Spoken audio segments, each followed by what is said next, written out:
सिंध जो वॾो वज़ीर मादली शाह ईद करण लाइ पंहिंजे वाणे ॻोठ वाहण पहुची वियो आहे। वॾो वज़ीर कराची खां ख़ासुदाम वसीले नवाबशाह एयरपोर्ट ते पहुतो, जितां बाई रोड 7 वैसा ॻोठ वाहण पहुतो।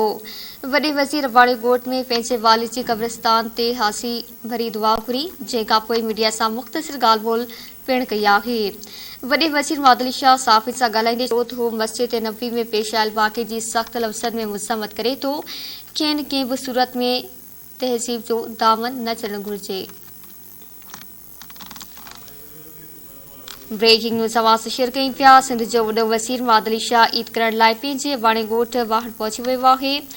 वॾो वज़ीर कराची खां ख़ासुदाम वसीले नवाबशाह एयरपोर्ट ते पहुतो, जितां बाई रोड 7 वैसा ॻोठ वाहण पहुतो। वॾे वज़ीर वाणे ॻोठ में पंहिंजे वालिद जे क़ब्रिस्तान ते हासी भरी दुआ घुरी, जंहिंखां पोइ मीडिया सां मुख़्तसिर ॻाल्हि ॿोल पिणु कई आहे। वॾे वज़ीर मादली शाह साफ़िन सां ॻाल्हाईंदे चयो त हू मस्जिद नबवी में पेश आयल वाक़े जी सख़्त लफ़्ज़नि में मुज़म्मत करे थो। कंहिं न कंहिं बि सूरत में तहज़ीब जो दामन न छॾणु घुरिजे। इन जा वधीक तफ़सील मालूम कंदासीं 7 वां रियासत वाली खां। जी रियासत वाली आगाह कजो।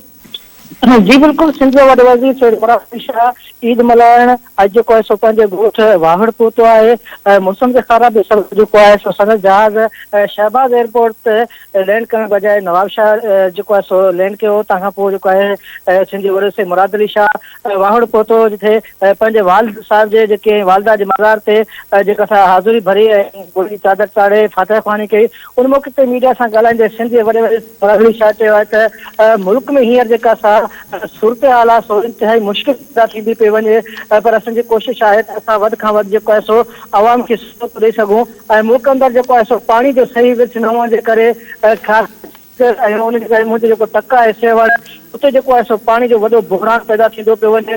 पर मुंहिंजी कोशिशि आहे त जेको आहे सो हिकु भेरो ॿीहर में पंहिंजो ॻोठ सेवण पहुचंदुसि।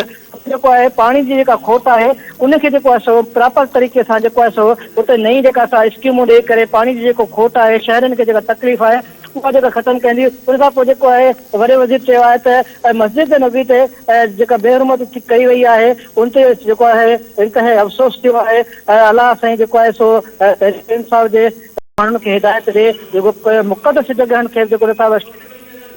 ठीकु आहे, वॾी महिरबानी रियाज़ वाली तफ़सीलात जे लाइ।